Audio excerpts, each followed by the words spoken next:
Datin Sri Nur Syahidah dan Adi Syukri makan steamboat di Hong Kong. Kata Datin, siapa suka makan perut lembu? Sedap sangat korang, lembut gila perut lembu dekat sini. Ibarat dia cai di mulut.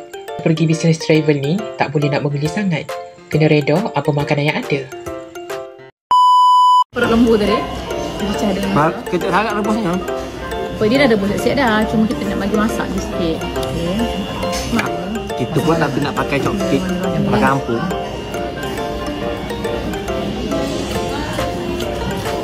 Kita orang lembut dia perut dia lembut. pertama kali kat Hong Kong makan steamboat. This is my favorite. Ini telur puyuh. Lepas kita buat cai asam. Kat sini dia buat makan steamboat ya. Steamboat ya. Guna masak lama memang. Okey, so kita nak rasa dia. Apa yang istimewa yang kat sini? Sini kita makan apa tau? Kita tengok ya. Ni yang paling istimewa tau. Ini rupai laut asli tau ni. Tak ada kat Malaysia.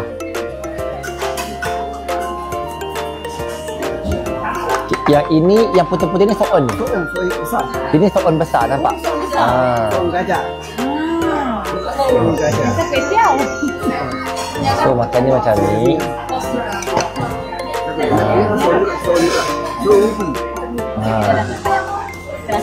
Abang ni melayan kita baik. Nampak?